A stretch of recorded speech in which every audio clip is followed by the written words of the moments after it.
सात संगत जी, प्यार से कहना धन निरंकार जी। सात संगत जी, आप संतों के चरणों में बहुत ही सुंदर विचार, जिसका विषय है दुआओं की रफ्तार सबसे तेज होती है। आशा है सात संगत जी परवान करे और ध्यान से सुन। सात संगत जी, सत्संग में अक्सर कहा जाता है कि दुनिया में बहुत सी ताकतें हैं। हवा, पानी, आग, विज्ञान, तकनीकी, सबकी अपनी गति है, लेकिन इन सबसे भी तेज एक ताकत है, और वह है दुआओं की रफ्तार, दुआओं की ताकत। इंसान का दिल जब सच्चाई, प्रेम और विश्वास से भरकर दुआ करता है तो वह दुआ सीधी परमात्मा तक पहुंच जाती है। न कोई दूरी उसे रोक पाती है, न कोई दीवार, न ही कोई समय की सीमा। आज की इस कहानी में हम देखेंगे सात संगत जी, कैसे सच्चे दिल से निकली दुआ इंसान की ज़िंदगी बदल देती है। और यह भी समझेंगे कि दुआ हमें निस्वार्थ भाव से, प्रेम और करुणा से करनी चाहिए, क्योंकि वही सबसे तेज गति से मंजिल तक पहुंचती है। सात संगत जी, बहुत समय पहले की बात है। एक छोटे से कस्बे में रामदीन नाम का एक साधारण व्यक्ति रहता था। वह गरीब था, लेकिन दिल का बहुत नेक। उसका घर मिट्टी का था, पर दिल में भगवान के लिए अथाह श्रद्धा थी। रामदीन की एक आदत थी सात संगत जी, वह रोज शाम को गांव के बाहर बने एक छोटे से मंदिर में जाता और वहां जाकर दूसरों के लिए दुआ करता। कभी वह बीमार के लिए दुआ करता, कभी किसी निर्धन परिवार के लिए, कभी किसी अकेले इंसान के लिए। उसकी दुआ में हमेशा दूसरों की चिंता होती, अपने लिए वह कभी भी कुछ नहीं मांगता था। सात संगत जी, गांव के लोग उसका मजाक उड़ाते थे, कहते थे, अरे रामदीन, तेरी दुआ से क्या होगा, भगवान के पास इतना काम है, वो तुझ जैसे गरीब की सुनेगे क्या।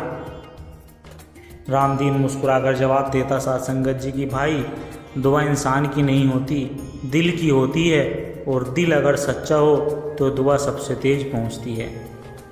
सात संगत जी, एक दिन गांव में महामारी फैल गई। बच्चे बीमार पड़ने लगे, बुजुर्ग सांस तक नहीं ले पा रहे थे, डॉक्टर बहुत दूर था और दवा पहुंचने में समय लग रहा था। पूरा गांव घबराया हुआ था। रामदीन उस रात मंदिर गया और आंसू भरी आंखों से बोला कि हे दाता, यह गांव तेरा है, ये लोग तेरे बच्चे हैं, इनकी पीड़ा देखी नहीं जाती। दाता, तू अपनी रहमत कर, इन मासूमों को बचा ले। सात संगत जी, उसकी दुआ इतनी सच्ची थी कि मानो वातावरण बदल गया। अगले दिन गांव में कुछ अजीब घटना घटित हुई।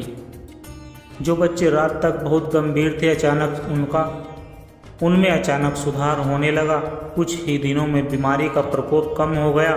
गांव वाले हैरान रह गए कि अब उन्होंने रामदीन को मजाक में नहीं बल्कि सम्मान की नज़र से देखना शुरू कर दिया। सात संगत जी, रामदीन का एक पुराना मित्र था जिसका नाम लालचंद, जो धनवान था लेकिन बहुत घमंडी था। उसने रामदीन से कहा कि अगर तेरी दुआ इतनी असरदार है तो अपने लिए क्यों नहीं मांग लेता। तू गरीब है, तेरे पास ना घर ठीक है ना कपड़े, भगवान से अपने लिए सुख सुविधा मांग। रामदीन ने सात संगत जी मुस्कुराकर कहा कि भाई, जब दूसरों के लिए दुआ करता हूँ तो लगता है जैसे भगवान मेरी झोली भी भर देते हैं। मेरा सुख दूसरों के सुख में ही छिपा है। लालचंद यह बात समझ नहीं पाया। सात संगत जी, एक बार गांव में भीषण आग लग गई। लोग अपने घर बचाने में लगे थे। लालचंद का घर भी जलने लगा। उसने बहुत कोशिश की, पर आग फैलती गई। तब रामदीन दौड़ता हुआ आया। उसने हाथ जोड़कर दुआ की कि हे प्रभु, यह संपत्ति भी तेरी दी हुई है, तू ही इसकी रक्षा कर। सात संगत जी, लोग हैरान थे कि जहाँ सब लोग पानी और मिट्टी डाल रहे थे, वहीं रामदीन सिर्फ दुआ कर रहा था। चमत्कार देखो, हवा का रुख अचानक बदल गया और आग बुझने लगी। लालचंद के घर को भारी नुकसान से बचा लिया गया। लालचंद ने रामदीन के पांव पकड़ लिए। भाई, आज समझ गया कि दुआ की रफ्तार सबसे तेज होती है। जब सब समाधान बेकार हो गए, तब तेरी दुआ ही काम आई। सात संगत जी, रामदीन ने सबको समझाया कि भाइयों, दुआओं का असर तभी होता है जब वह दिल से निकले और उसमें किसी का भला जुड़ा हो। स्वार्थ वाली दुआ का असर देर से होता है या बिल्कुल नहीं होता, लेकिन निस्वार्थ भाव से निकली दुआ तो पलक झपकते परमात्मा तक पहुंचती है। दुआ करने वाला भी हल्का हो जाता है और जिसकी दुआ होती है उसकी ज़िंदगी भी बदल जाती है। गांव के लोग उस दिन से दुआओं की शक्ति समझ गए और एक दूसरे के लिए भलाई की दुआ करने लगे। साथ संगत जी, गांव का माहौल बदल गया। अब वहाँ नफरत नहीं, प्रेम और भाईचारा पनपने लगा। साथ संगत जी, इस कहानी से हमें यही शिक्षा मिलती है कि दुआ की रफ्तार सबसे तेज होती है। दुआ तब असर करती है जब वह निस्वार्थ, सच्चे प्रेम और विश्वास से की जाए। दूसरों के लिए की गई दुआ हमें भी परमात्मा के करीब ले जाती है। सत्संग जी, पुराने समय की बात है। एक नगर था।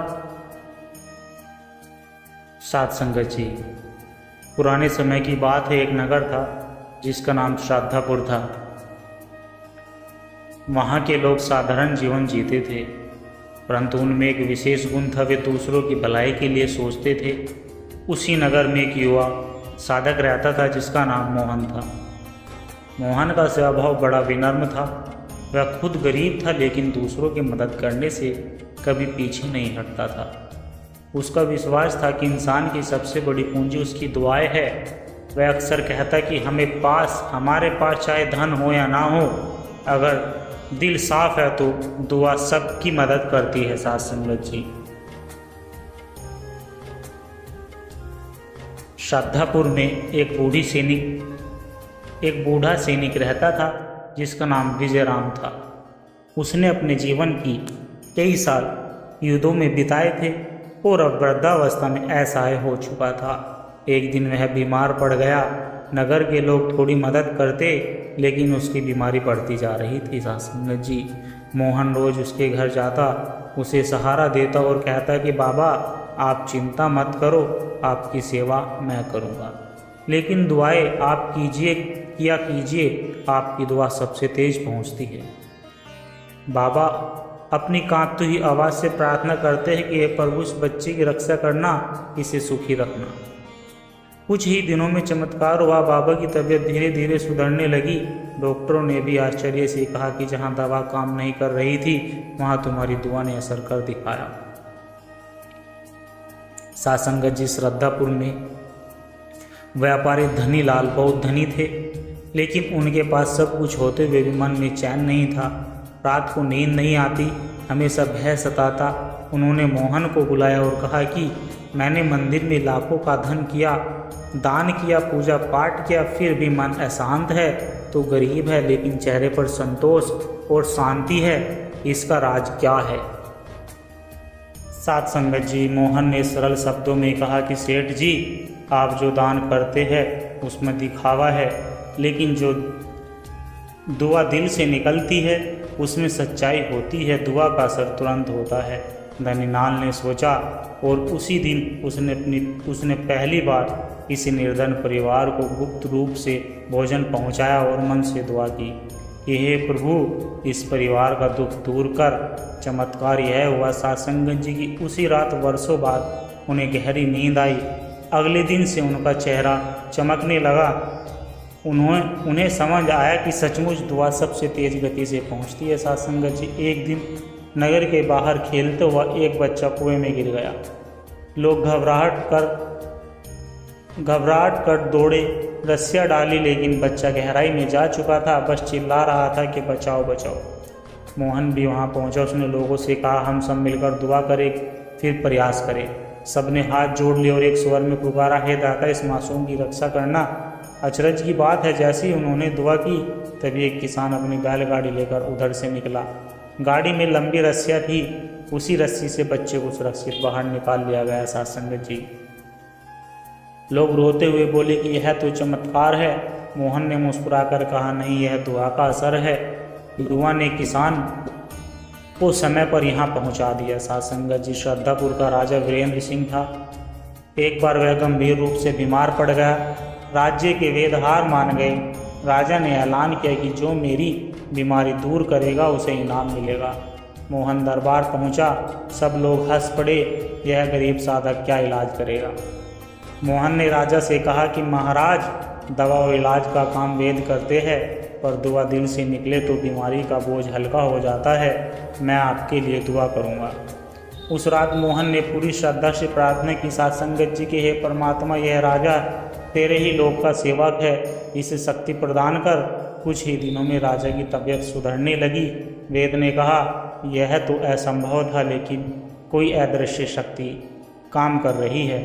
साथ संगत जी, राजा ने मोहन को गले लगाते हुए कहा कि आज मैंने देखा कि तलवार, सेना और धन सब धीमे हैं, लेकिन सबसे तेज असर जो होता है दुआ का होता है। धीरे धीरे श्रद्धापुर के लोग बदल गए। अब वे केवल अपने लिए नहीं, दूसरों के लिए भी दुआ करने लगे। किसी की फसल खराब हो तो सब मिलकर दुआ करते, कोई बीमार हो तो सब प्रार्थना करते। नगर का वातावरण प्रेम, शांति और सहयोग से भर गया। लोग कहते, हमारे नगर की सबसे बड़ी शक्ति यही है कि यहाँ हर दिल से दुआ निकलती है। साथ संगत जी, मोहन ने अंत में सबको समझाया कि भाइयों, दुआ दूरी, दीवार और समस्या को पार कर जाती है। अगर दिल में करुणा है तो दुआ सबसे तेज गति से परमात्मा तक पहुंचती है। इसलिए अपने और दूसरों के लिए हमेशा भलाई की दुआ करते रहो। साथ संगत जी, दुआ धन या शक्ति से भी तेज असर करती है। दुआ तभी असर करती है जब उसमें सच्चाई और निस्वार्थ भाव हो। दुआ इंसान को परमात्मा से जोड़ देती है और असंभव को संभव बना देती है। साथ संगत जी, आशा करता हूँ दास के द्वारा कहे गए विचार अभी सभी संतों को अच्छे लगे होंगे। अगर आप सभी संतों को विचार अच्छे लगे हो तो वीडियो को लाइक करें, शेयर करें, कमेंट बॉक्स में धन निरंकार जी लिखकर अपने विचार साझा जरूर करें और दास के चैनल को सब्सक्राइब जरूर कर ले। साथ संगत जी, और दास को आशीर्वाद दे। हर रोज आप जी के चरणों में ऐसे ही सुंदर सुंदर विचार लेकर आता रहूं। साथ संगत जी, प्यार से कहना, धन निरंकार जी।